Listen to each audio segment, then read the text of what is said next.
नाही यश मिळालंय पण तसं थोडी आमची अपेक्षा अजून जागा आमच्या जिल्हा परिषदच्या जिल्ह्यातील निवडून येतील अशी होती.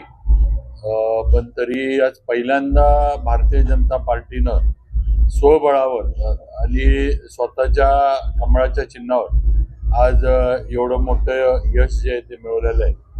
आणि नक्कीच म्हणजे एक फार मोठा विश्वास जिल्ह्यातील मतदारांनी भाजपवर दाखवलाय. नगरपालिकेत तर दाखवला, आता जिल्हा परिषद मध्ये सुद्धा हा विश्वास दाखवलाय.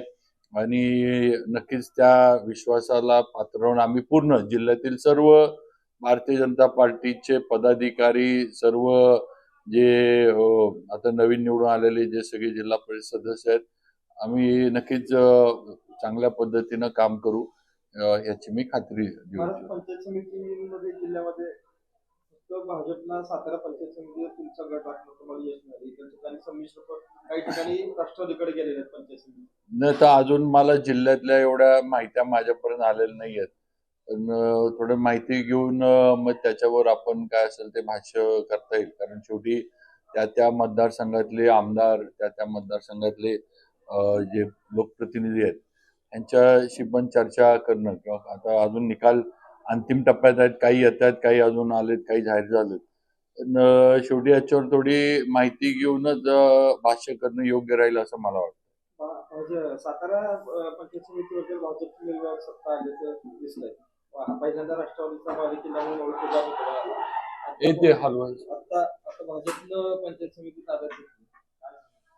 अं, नाही कसं आहे म्हणजे निर्विवाद वर्चस्व आलं हे बरोबर आहे, पण तरी काही जागा आमच्या असं दिसतंय की क्रॉस वोटिंगमुळं ज्या खरं म्हणजे आम्ही अपेक्षित ठेवल्या होत्या त्या ठिकाणी आम्हाला पराभव आलाय. तर ह्याचं थोडं आम्हाला म्हणजे काय म्हणायचं, कशामुळे झालं याची थोडी आम्हाला माहिती घ्यायला लागेल. सातारा पंचायत समिती भारतीय जनता पार्टीची नक्कीच विचाराची झाली आहे. चांगली गोष्ट आहे. सातारकरांचा पहिल्यापासून भाऊसाहेब महाराज आणि नंतर माझ्यावर विश्वास होता, आज सुद्धा आहे. आणि पुढे सुद्धा आम्ही कामाच्या माध्यमातून तो विश्वास कायम ठेवू.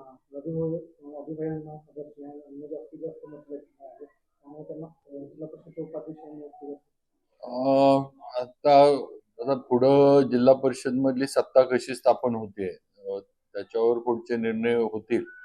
आज थोडं मी जिल्हा परिषदच्या सत्तेबद्दल आज मी काही बोलत नाही.